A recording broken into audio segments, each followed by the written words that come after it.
play just what I feel. It's beautiful. A basic gospel response type of thing. To put in the lead. Allow the demigods of the Bible to turn off the 12 DNA strands, the original 12 DNA strands. It wasn't really an event as much as it was a string of things that the people on this planet were very, very complicit with perpetuating that led to the overall circumstance of the DNA strands, the telomeres in particular, being deactivated. It was a few things.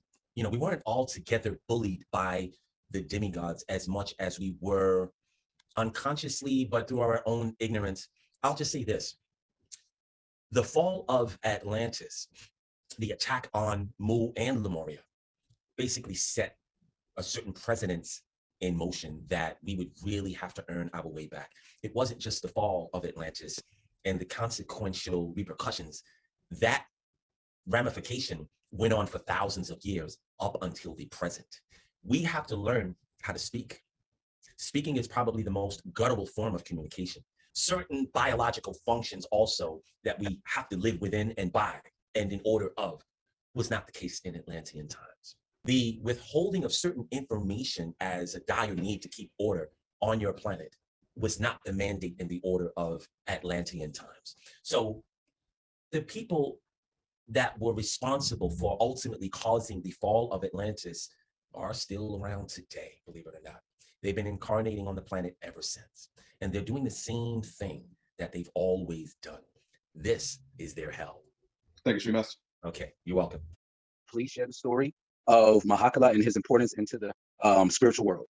What I would say, because Mahakala he has a very, very big story. And what's funny about Mahakala is that he's in several epochs across the cosmos. So his presence is bigger than our world. And he, for lack of a better term, is what remains when worlds go offline or planets are destroyed. He is a conscious black hole. And when he's called into action for certain things in this quadrant of the galaxy, it's quite terrible. He's an energy that has pledged himself to the Buddhas, and the Buddhas are all to very, very interesting degree of gods, and he works for the Buddha field of creation. So whenever you have a Buddha or a Bodhisattva or a Taiyin or Manjushri or all of these different kinds of Buddhas, they have at their disposal the energy of Mahakala. And Mahakala, again, has a very specific purpose, not necessarily on this world outside of aiding the Buddhists, but in more so outside of our world. So I would just feel comfortable saying that he's someone that, he's an energy that's very formidable. Was there something more distinct? Because that's a very, very general question about him. As far as in reference to the student chat, when that name was mentioned, was there a personal experience that you shared before? Are you talking about when I met him? Is that what you're talking about? Yes, sir. Why would you want to hear that story again? It's awful. Okay, there was there was one night that I was interfacing with Auntie KaliMa, and she introduced me to Mahakala. And the moment that she introduced me to him, it became the worst moment of my life.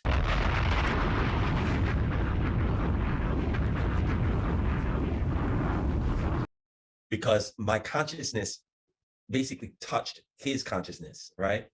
And the moment it touched what was going on in my world at the moment, and I hope you guys don't have a squeamish stomach, but let's just say I had vomited about 12 times, and it was just it was awful.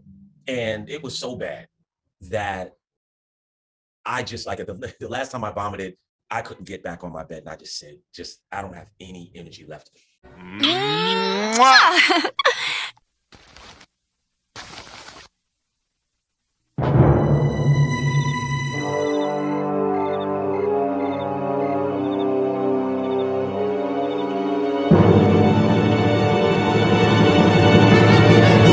In my body, and I just lay down in the pool of my own regurgitation, for lack of a better term.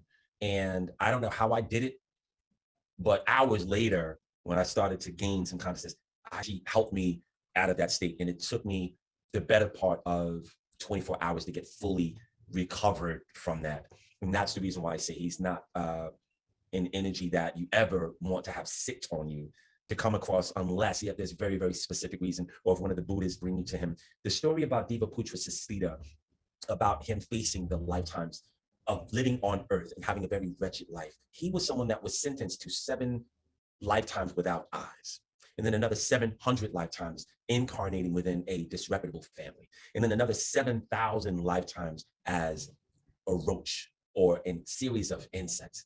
And that was something that he was facing based upon how foul he was. So the Buddhists did him a favor. And by the way, what would have made that possible is for Mahakala to touch his life stream for more than 2 seconds of your earthly time.